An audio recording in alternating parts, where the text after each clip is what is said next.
Rudy Giuliani, as I've told you before, has been indicted. And so far, Arizona officials have been unable to serve him with indictment papers because they just can't get access to him. It's been reported, including, for example, here by CNN, that officials can't find Rudy Giuliani. That's not really accurate. The report, if you look at it in detail, explains that officials actually showed up at what is believed to be Rudy Giuliani's home. They just weren't allowed in by front desk staff, doormen. I don't know what the right term is, security.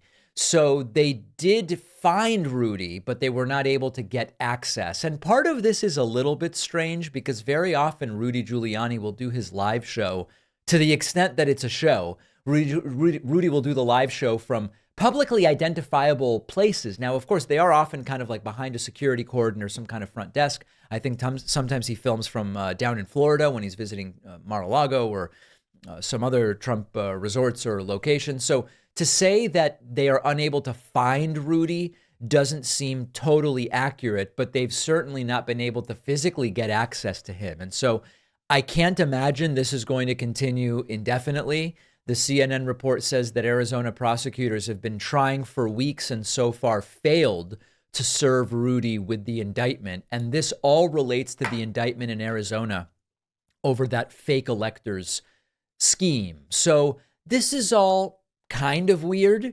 You would think that given that it's been weeks, Rudy would have been formally served these papers. I don't really know what to make of it, but what we do know is that the legal problems for Rudy Giuliani are becoming not only legal problems in and of themselves, but also significant financial problems. This major defamation judgment against Rudy, money he almost certainly doesn't have, numerous cases now in which he has to retain counsel and presumably pay lawyers unless he pulls a Trump and just doesn't pay his lawyers. So I am confident. Well, let me say, I'm cautiously optimistic. It is, we've seen a lot of strange things involving Arizona officials, but I'm cautiously optimistic that Arizona officials are ultimately going to find Rudy, serve him the indictment papers, and then the wheels of justice will start to grind, although sometimes they do turn slowly, and we will see Rudy embroiled even further in financial and legal problems. Couldn't happen to a nicer guy, or so they tell me.